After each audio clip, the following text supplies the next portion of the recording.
Hey everybody, today's words to live by are: David said to Saul, "Let no one lose heart on account of this Philistine. Your servant will go and fight him." Saul replied, "You are not able to go out against this Philistine and fight him.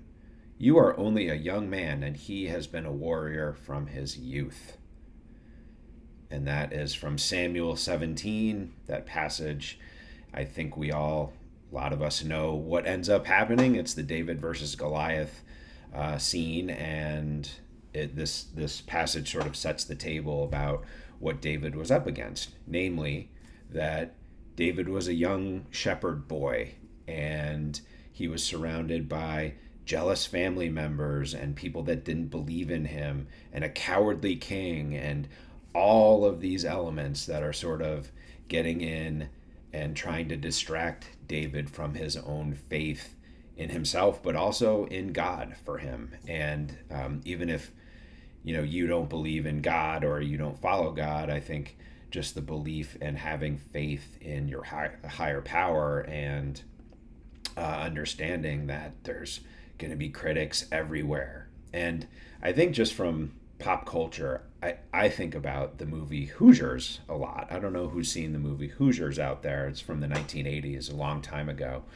And, I think about that movie because this passage was read during the movie to sort of symbolize the underdog, the team that nobody believes in, the small town from Hickory, Indiana, and they're facing, the Goliaths of the state in the basketball championships. And I replay this scene. I replayed it a lot in my youth when I was competing myself athletically. I replayed it a lot in my head in business, but also I replayed a lot in current day, in midlife. And sometimes your biggest cheerleaders and biggest supporters, they turn on you. And so I like to think of David's response in this from this passage, where he doesn't get angry, he doesn't get emotional, he doesn't let it distract him from what he's trying to do. He walks in faith.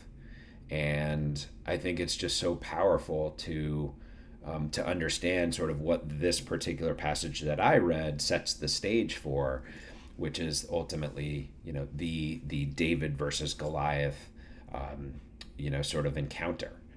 And I think really the point is that whether it's jealous family or people in your circle who should be really cheering for you and supporting you, but kind of end up dragging you down or trying to create doubt in your mind and trying to get you off track from what you in your heart know that you're here for. And when all of that happens, it's kind of like you need to take a step of faith forward or run after a new challenge. And it's something where you don't want to let your critics distract you from your call.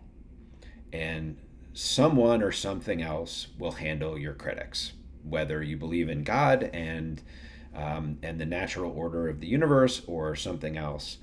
But it's not worth your time, just like it wasn't worth David's time to sort of sit there and argue with all the doubters and all the people who were in opposition to what he was trying to do as a simple shepherd boy. And I think it's just so powerful. There's a reason why this scripture is cited in so many different facets of life and pop culture and all of these types of things. It's really a great reminder that I still use to this day. I'm at the time of this video, it's 2025. I'm 50, and I think about it often, and I've thought about it often for whether I've been in my 40s, 30s, 20s, teens, at every step along the way. I think it's just so powerful to just understand what this passage sort of signifies in our own lives. So I hope you enjoyed reflecting on this great one with me, and if you did, please like and or subscribe, and I will see you all again very soon.